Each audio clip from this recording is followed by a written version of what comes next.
Hello and welcome. You are listening to the Gay with God podcast, a safe place for us to share our stories and support one another. How long did we know?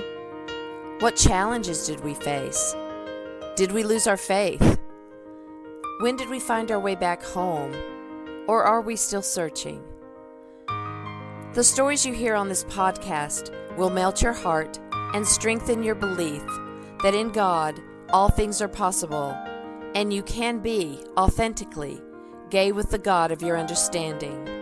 I am your host, Midge Noble, and I am very honored that you are here. Hello, everybody, and welcome back to the Gay with God podcast. I am your host, Midge Noble, and I'm glad that you're here. And I also want to remind you that the Gay with God Facebook group has now been up and running for 6 years. We're celebrating our anniversary.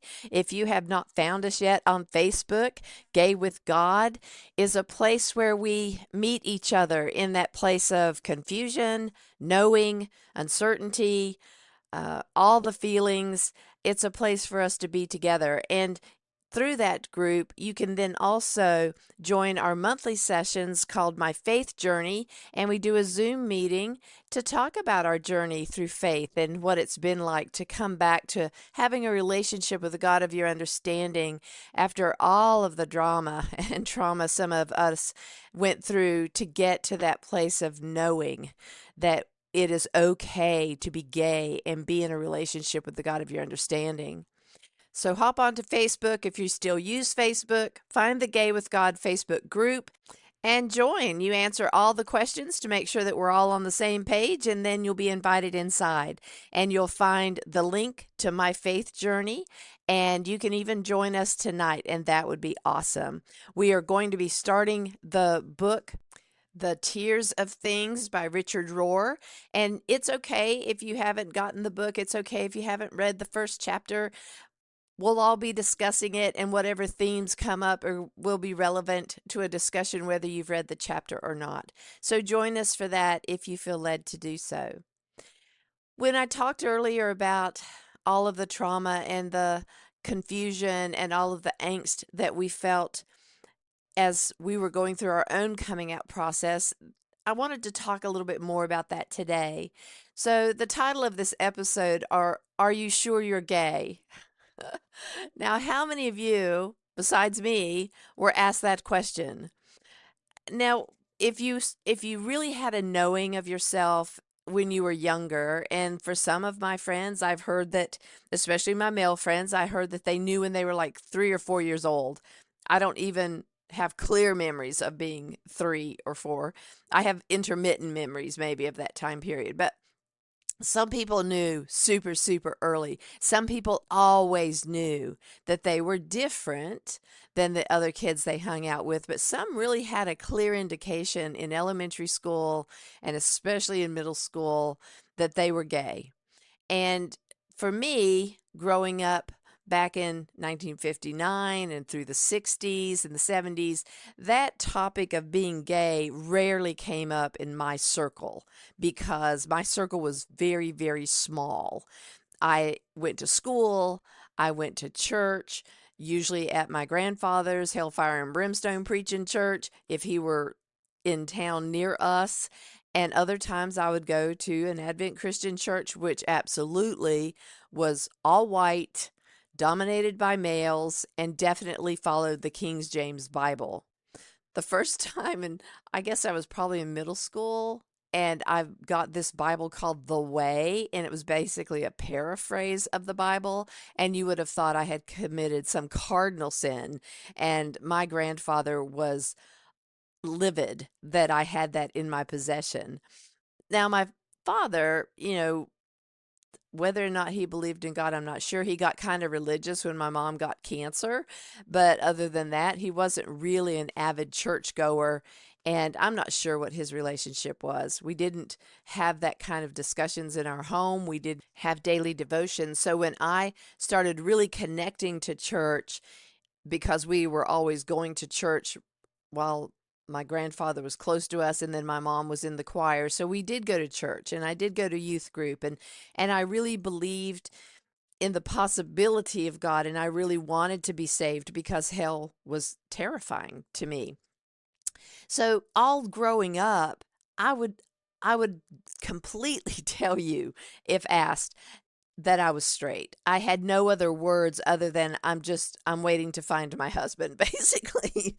And maybe some of you had that same experience, that there was just never a safe space to explore that. There was never permission to explore that. There was nothing that would have given me the indication that I had an option. And I really didn't think I had an option. The first time that I really was confronted with somebody that was gay was in high school, when this gay girl and I got to be friends. And then when she told me what she was, it terrified me. And yet I was very kind of drawn to her. And I don't know if it was like a crush or not, but I was so just drawn to her. And I remembered thinking that I was sinning just by befriending her and going out, to supper and stuff with her. But I couldn't keep that relationship going because of the guilt I had that I was hanging out with someone that was an abomination. And that's what we were taught. And so, unfortunately, giving in to my experiences and what was indoctrinated into me, I basically cut off that relationship. And there's an episode on the Gay with God podcast where I go into a little bit more detail about how, that tortured me forever, especially after I came out. And I beat myself up for over 20 years or longer because I couldn't find her and I didn't know how to make it right. And finally I was able to bring some closure to that. So if you had asked me, are you sure you're gay? I would have, one, said no in the beginning, I'm not gay. And then after I met my beloved and we started having a friendship, and I began to feel so attracted to her. And I knew the difference between, oh, you're just my really good friend, and I have feelings for you that I had never had for anyone else. Now, I did deeply love my dear friend Tim, who graciously gave me the music that you hear in the beginning and at the end of each episode. That love was tender and it was sweet, and yet it was never really a sexual thing. And I never could understand why, and it devastated me when he broke up with me. And if you've listened to the podcast, you probably also remember hearing that he did that because he did love me deeply as a friend, but he knew he would marry me at some point because he didn't want to break my heart. So that kind of love is a love, and we still love each other, and we still, talk. And, he's just, if I needed him, I could call him and he'd be right there for me. But we definitely are friends and we definitely don't need to be in a relationship with each other.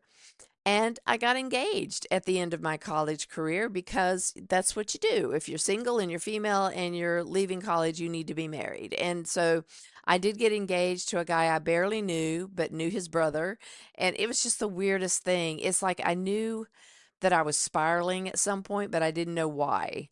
And that didn't last but a nanosecond. It was not great. It never was sexual. I could never, ever do it. I just couldn't. The idea of it, the I just I just couldn't. And I knew as a child that I wasn't going to ever have male sex. I didn't know what I was going to do as being married, but I just couldn't do it. I couldn't. So when I did start to have sexual feelings for my beloved, it terrified me. And I fought it and fought it and fought it. For the 7 years that you know about, I fought it. Not that I wasn't crossing the line multiple times, but I fought it. And I felt always super guilty. And I always believed that I was going to go to hell. And yet I couldn't stop it. I couldn't stop my relationship with her. I couldn't stop and we would call it friendships, and we were roommates at one point, we said, and all of that stuff that you do to cover up. And yet I could not see my life without her. I just couldn't. And as hard it is to look back, I want us to all remember that if someone had asked us earlier and we had been safe to say yes, Think of all the trauma that we wouldn't have been through.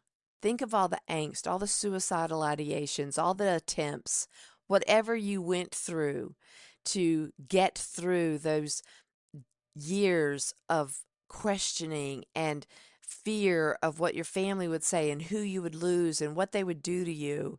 All of those things, when we're asked, are you sure you're gay? It takes a lot of growth and a lot of bravery to be finally able to say yes. The next question people are going to probably ask is, are you going to go to hell? Or aren't you afraid you're going to go to hell? Or what do you think the Bible says about that? And of course, if you didn't live in a Christian environment, if you didn't go to a church, those questions were probably never asked of you. Or if they were, you just blew them off because you might not have had religious guilt anyway. You might have been afraid of societal pressure and what society said about gay people at the time. But it's those of us who've been through religious trauma, those questions were asked. And those questions took us down really negative, bad rabbit holes. And they still do sometimes. And I know that I have been asked many, many times, am I sure that I'm gay? And the answer is now absolutely yes. Yes, I am, and I know it, and I would not want to have it any other way. When people still ask, well, are you sure you're not going to hell? I have to pause. Not because I think I'm going to hell, but because I'm not really sure there is a hell. The way it's described in the Bible, if you break it down, it's not really the hellfire that my grandfather preached about. It's not the same kind of place that he talked about. So translations are something that I'm going to have a really smart theologian come on and talk to us about at some point, because we've skirted around it. We've talked about how the clobber verses aren't really clobbering us, loving same-sex loving people, but it's still a sticky wicket for us sometimes, I think, especially in the climate of today, where all the marginalized people are being targeted, and as soon as they continue to stay out in their beliefs and what they're doing, they're being fired from their jobs, they're being, disappeared, they're being taken, they're being criticized. And so the gay community's on the list. We know we're on the list. We know they're coming for our marriage. We know that it might probably 99% sure it's going to happen.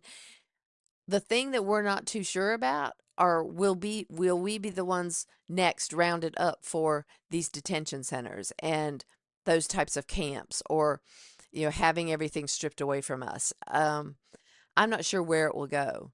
But if you're going to ask me, are you sure you're gay? I'm going to say yes.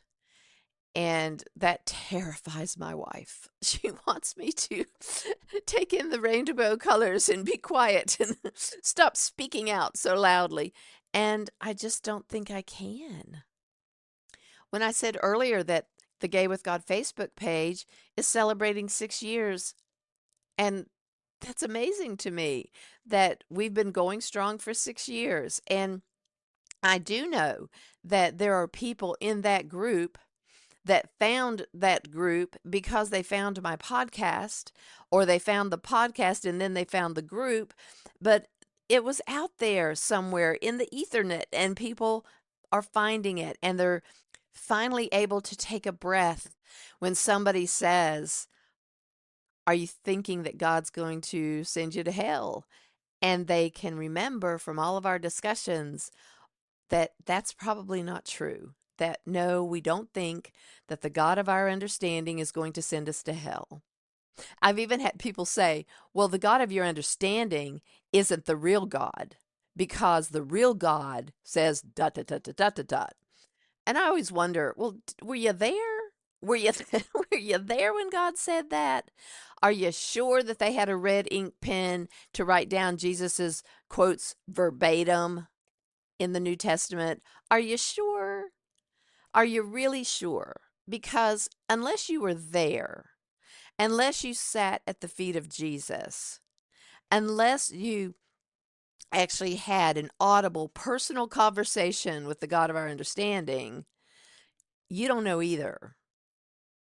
And then I always turn around and ask somebody, well, if you think that God is the author of that quote, where did God come from? And there's a long pause.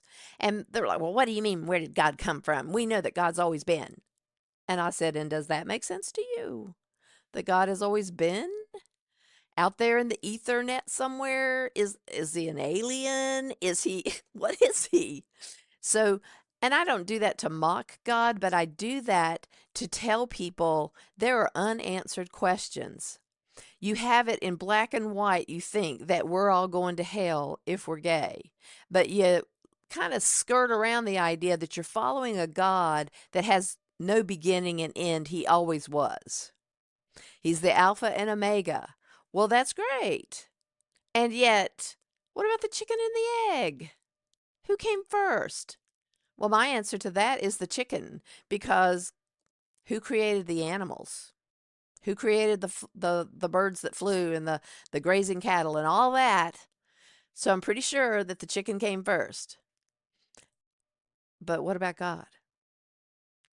Now, that's where faith comes in. We've talked about that. That's where faith comes in, that we don't have the answer, and yet we are compelled from the inner breath of divinity in us to believe.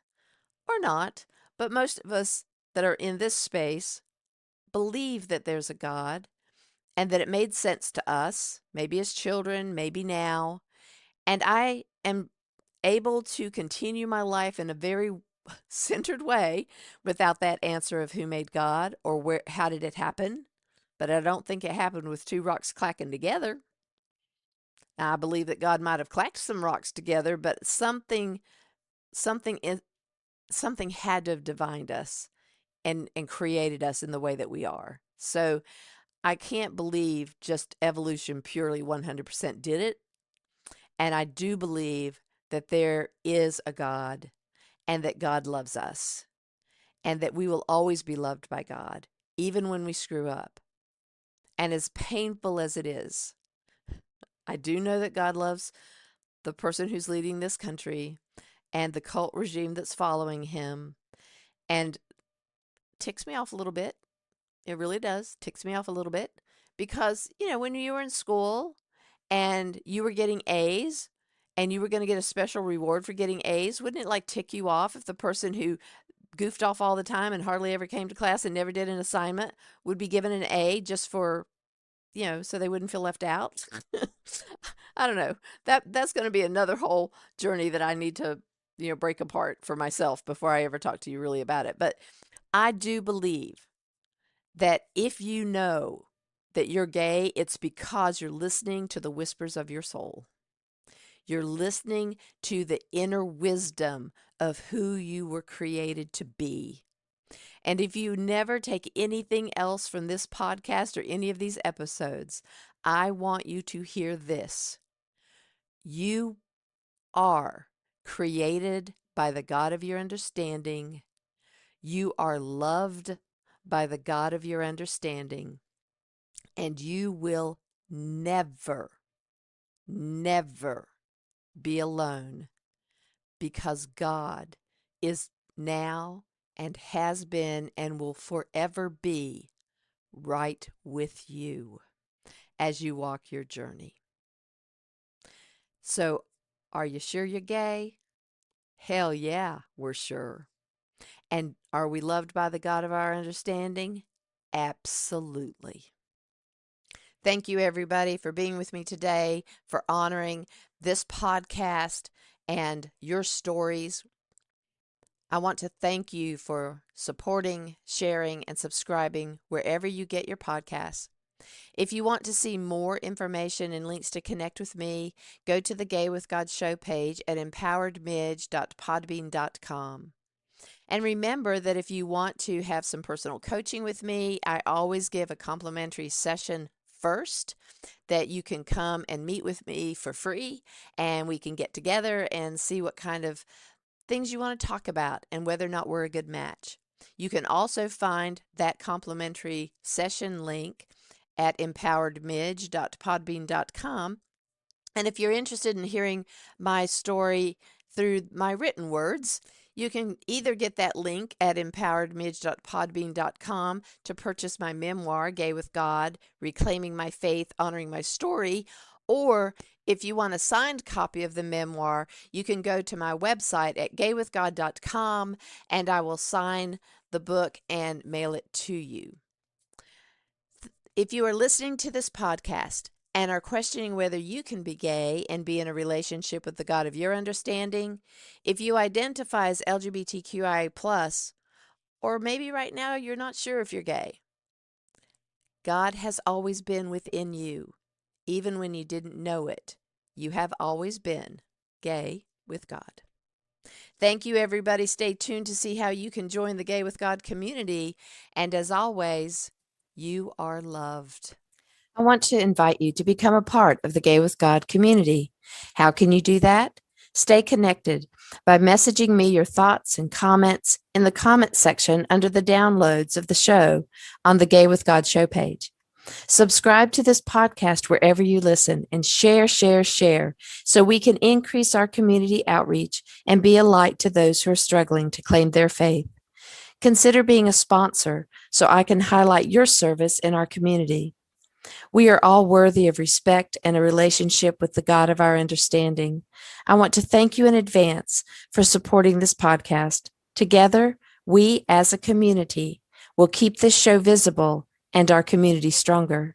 Deep gratitude to my friend Tim McClendon of Tim McClendon Music for allowing me to use an excerpt from Interlude 4, a song found on his CD entitled Sundance.